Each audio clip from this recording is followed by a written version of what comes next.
Assalamualaikum warahmatullahi wabarakatuh. Halo teman-teman semua.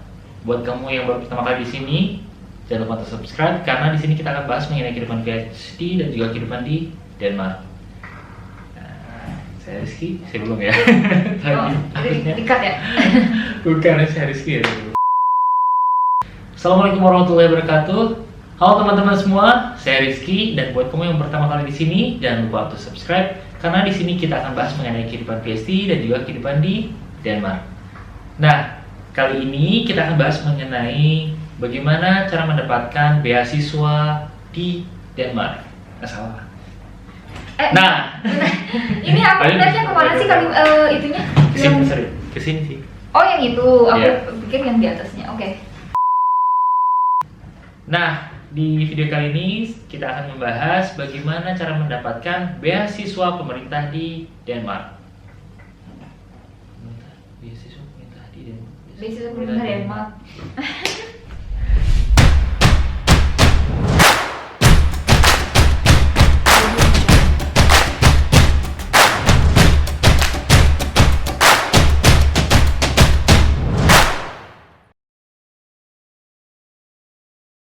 Nah teman-teman semua, di video kali ini kita akan membahas bagaimana cara mendapatkan beasiswa pemerintah Denmark atau Danish Government Scholarship.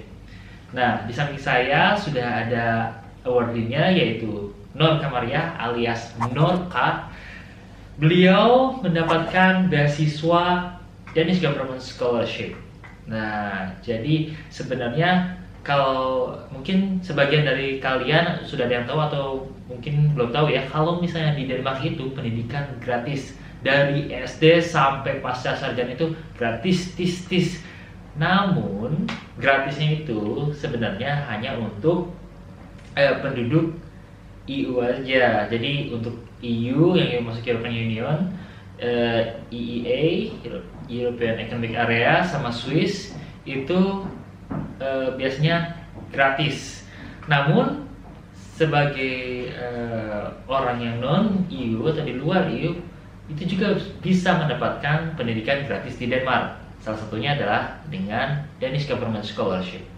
Nah, di samping saya ada Norka. Norka ini jadi asalnya dari Kalimantan Selatan, betul? Ya. Oh, dari daerah Ya mana? Kalimantan Tengah sih. Oh, Kalimantan Tengah.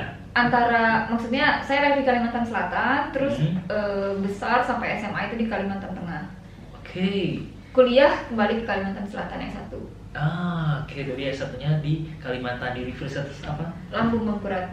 Universitas Lambung Mangkurat. Iya. Lalu beliau S2-nya di sini. Jadi buat teman-teman yang universitas yang berasal dari Kalimantan gitu ya, atau mungkin dari daerah lain yang di luar Jawa, jangan takut, kalian juga bisa kuliah di luar negeri. Betul. Gitu. Nah, bagaimana sih bisa sampai terjebak di sini? Terjebak ya. Beliau sebenarnya ini baru lulus loh, baru lulus Master of Chemistry. Iya. Alhamdulillah, tepat waktu ya. Alhamdulillah. Alhamdulillah tepat waktu 2 tahun. Nah, kenapa sih bisa terjebak di sini?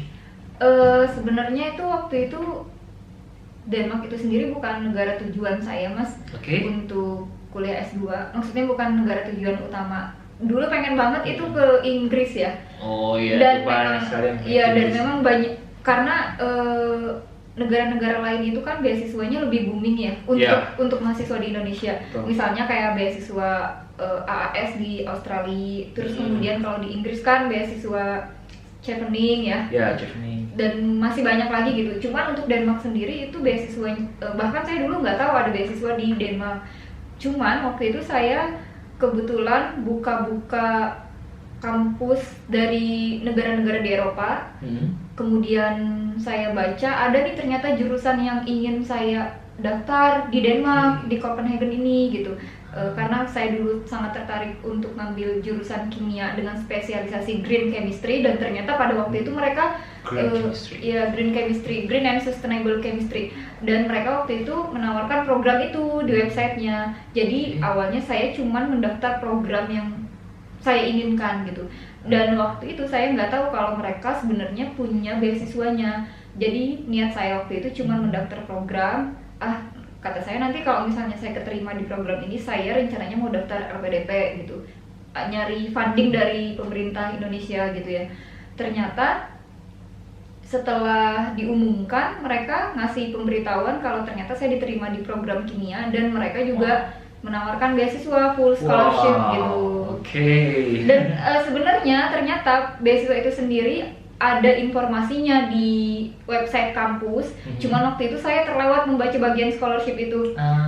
Cuman teman-teman yang lain yang juga mahasiswa Indonesia yang juga dapat beasiswa di sini, ternyata mereka emang tahu dari awal dari informasi di website itu. Cuman waktu itu kondisinya saya nggak tahu gitu ya, ternyata ada beasiswa jenis ini.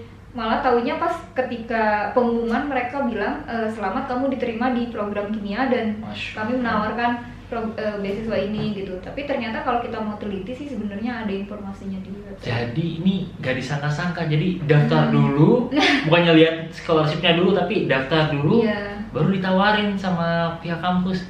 Masya Allah, itu udah jalannya kayaknya nih. Iya, jalan terjebak. Kalau ke Inggrisnya gimana? Ya akhirnya waktu itu saya kan mikir kalau misalnya keterima di Denmark dan belum ada beasiswa kan mau daftar LPDP. Ternyata keterima di Denmark, terus kemudian ditawarkan beasiswa langsung dari kampus, dan itu memang full scholarship. Jadi tuition fee-nya di cover, terus mereka juga bilang kalau mereka memberikan living allowance setiap bulan gitu. Jadi ya udah, saya mikirnya ya udahlah gak usah mikir yang lain lagi. Terus gak usah nyari beasiswa yang lain lagi. Akhirnya saya kan mereka ngasih deadline tuh mau diterima atau nggak diterima harus konfirmasi kan. Akhirnya saya terima. Saya ambil. Kalau boleh tahu nih, dapat living allowance-nya berapa sih sebenarnya dari pemerintah Denmark? Jadi dan ini untuk Danish Government Scholarship ini memang agak berbeda sih skemanya sama jenis beasiswa yang lain, karena memang tidak full semua biaya kedatangan itu ditanggung, Mas. Malah mereka sama sekali tidak menanggung biaya kedatangan. Jadi kayak pembuatan visa, kemudian kayak kita beli tiket datang ke sini, itu semua kan harus dari uang pribadi.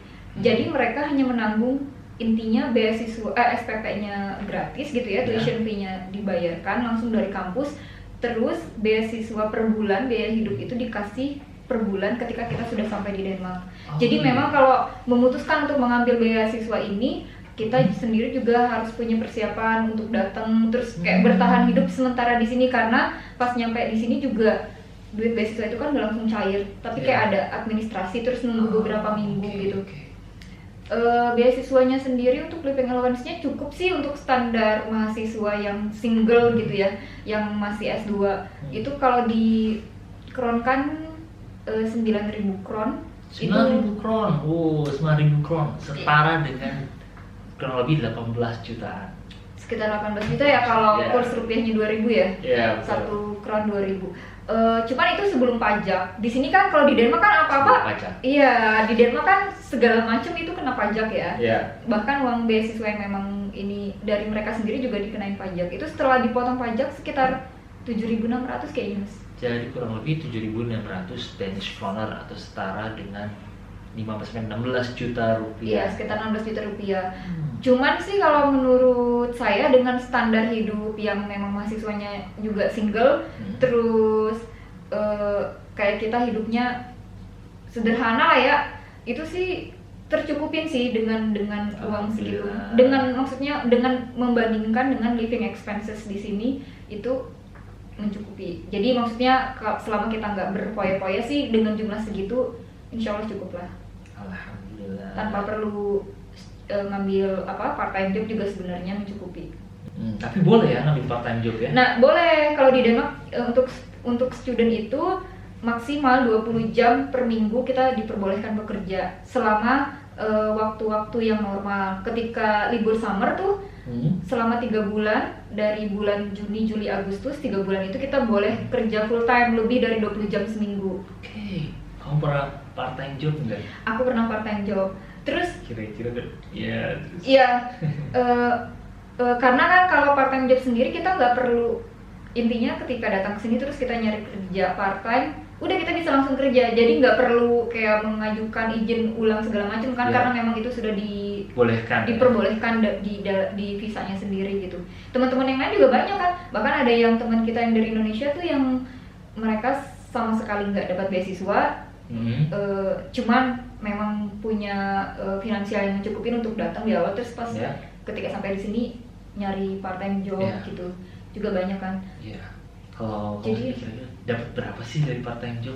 Tergantung sih mas, tapi rata-rata sekitar di sini kan kalau part time job itu biasanya hitungannya per jam gitu ya mas ya. Ya.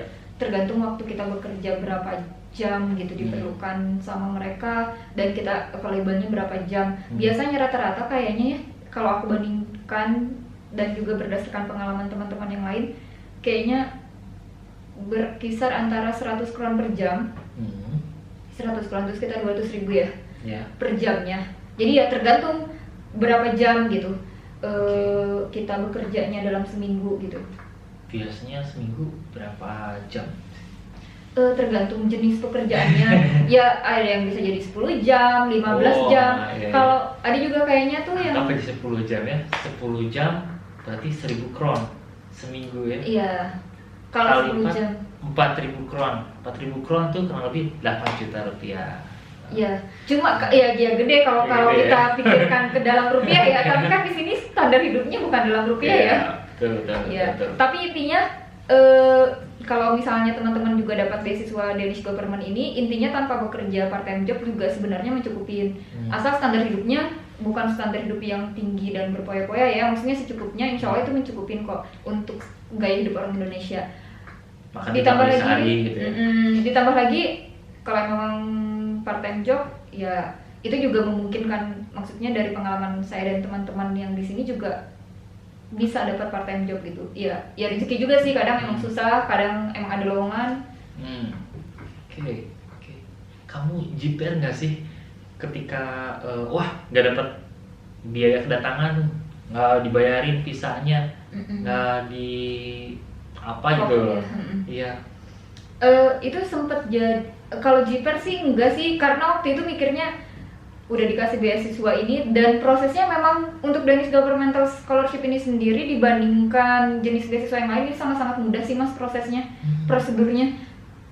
Jadi kita tinggal kalau mau daftar programnya kan tinggal buat akun ya yang udah disediakan di website mereka, terus kita tinggal isi informasi data diri kita, terus kita tinggal upload dokumen. That's it gitu loh. Terus tinggal nunggu pengumuman gitu loh mas. Apakah diterima? Bisa jadi kan keputusannya bermacam-macam. Pertama diterima program aja tapi tanpa beasiswa. Kedua diterima beasiswa dengan full beasiswa living allowance plus tuition fee. Bisa juga diterima program dan dapat beasiswa tapi cuma di cover tuition fee doang. Itu juga ada teman kita yang dari Indonesia kemarin tahun lalu. Itu jadi dia biaya hidupnya tidak ditanggung tapi beasiswa free gitu. Jadi berbeda-beda gitu. Cuman saya waktu itu ketika sudah diinformasikan kalau saya dapat full scholarship, saya juga bersyukur banget sih dan tidak disangka-sangka kan.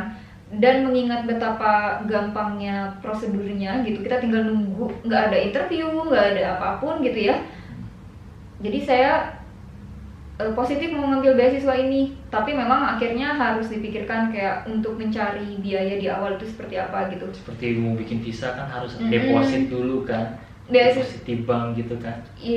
Nggak pakai deposit sih waktu itu, Oh, cuman biaya visanya sendiri untuk student yang S2 waktu itu lumayan ya, biaya visa sama biaya processing visa gitu. Processing visa. Itu kayak sekitar 8 juta apa ya waktu itu. Jadi lumayan kan ya. Terus biaya tiket pesawat juga sekitar 6 juta waktu itu. Terus dan nggak diganti ya? Nggak diganti. Terus kita juga kan ketika datang pertama kali kan mencari rent ya, akomodasi buat kita tinggal gitu. Dan di sini di Denmark itu ketika kita mau menyewa, anggaplah semacam kos-kosan atau kita nyewa kamar gitu ya, itu kan diperlukan deposit gitu ya mas ya. Betul. Jadi udah bayar kamarnya terus bayar deposit gitu. Ya kalau biaya kedatangan itu memang memberatkan sih, tapi kalau memang sangat niat untuk ngambil beasiswa ini ya memang harus dicari jalannya gitu. Jadi kalau misalnya ada kemauan pasti ada jalan. Benar. Banyak jalan menuju Roma. Cuman juga memang gak dipungkirin mungkin bagi sebagian orang jumlahnya itu kan sangat besar ya. Betul. Jadi beruntung waktu itu ada juga teman yang dari Indonesia, dia dapat nih beasiswa kayak aku dari Danish Governmental Scholarship. Jadi tuition fee di cover, terus biaya hidup di cover. Tapi dia di saat yang sama juga dapat beasiswa dari LPDP. Waktu itu kan LPDP masih membuka program ke Denmark ya Mas ya.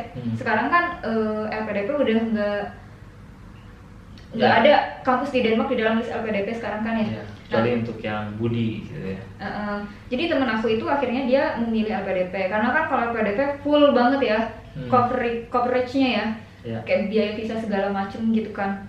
Jadi ya ada plus minusnya sih. Plusnya yang jelas kalau Danish Governmental Scholarship ini ya itu prosesnya sangat simple gitu. Yes. Dan kamu bisa kerja. Oh iya benar, LPDP nggak boleh ya? Iya benar-benar. Oke. Nah gimana sih caranya kamu mulai mendaftarkan diri?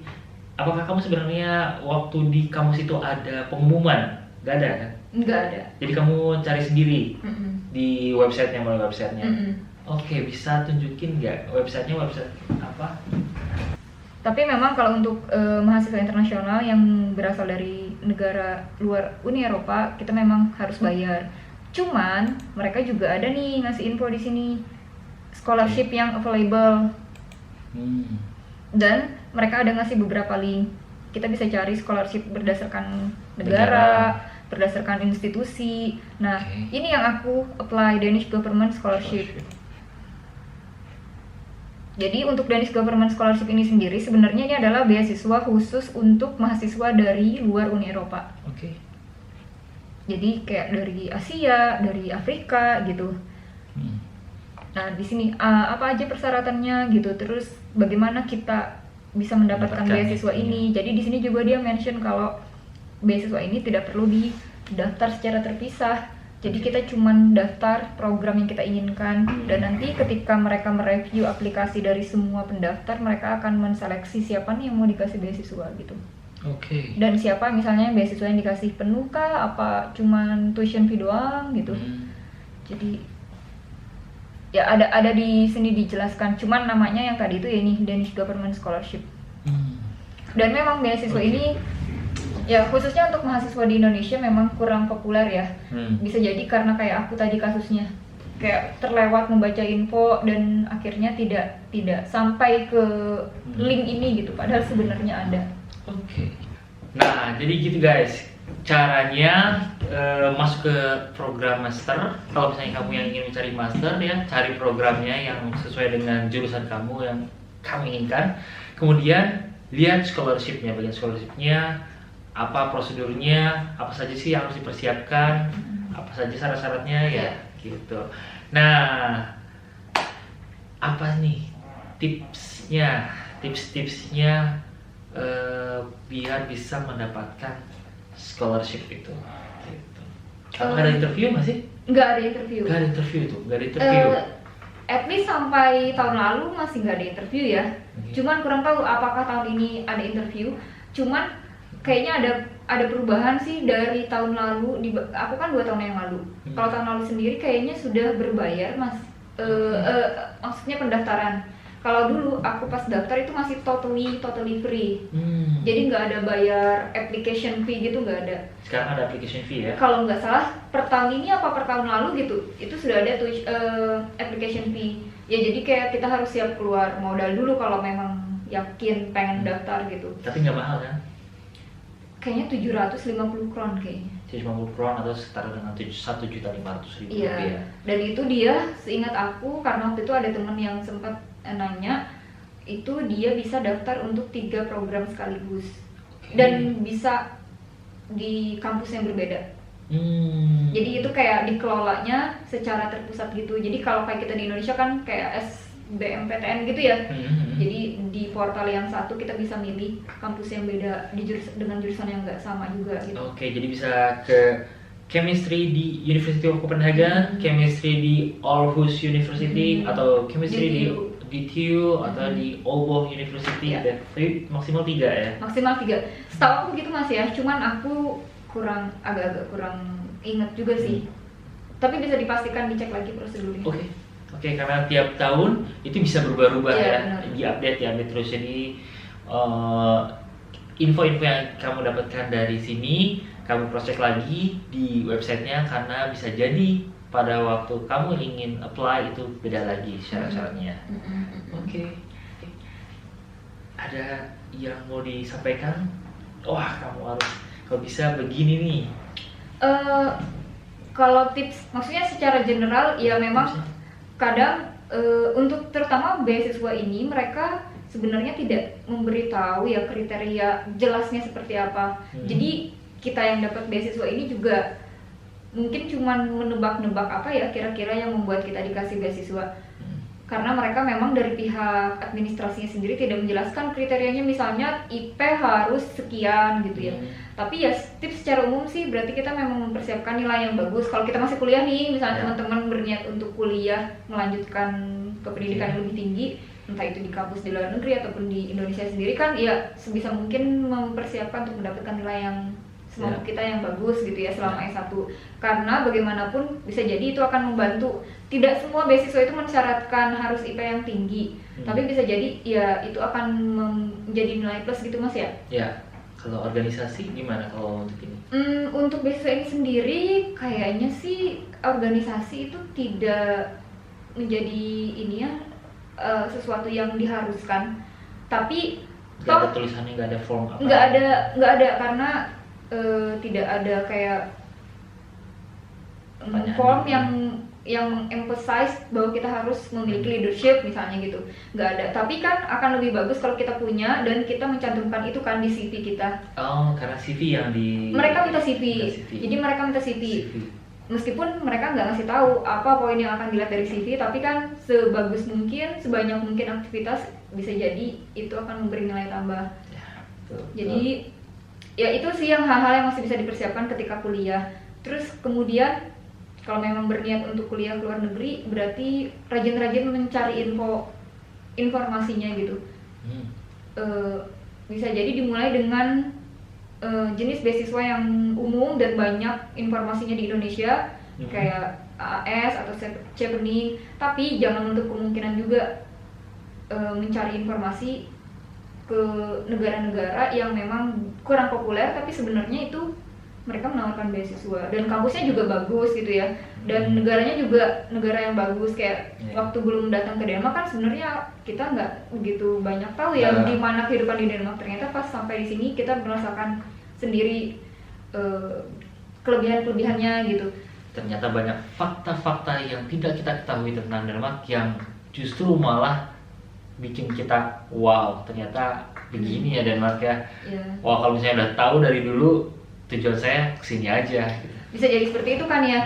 Karena menurut aku sih untuk beasiswa ini sendiri yang Denmark ini kenapa dia kurang populer, karena memang bisa jadi nggak begitu banyak mahasiswa Indonesia sebelumnya yang kuliah di sini kan. Banyaknya kan mahasiswa Indonesia biasanya ke Jerman, Prancis kalau untuk di Eropa. Jadi ya informasinya terbatas. Jadi ya memang diperlukan kejelian kita sendiri sih untuk mengubek-ubek aja setiap. Kalau aku dulu tipsnya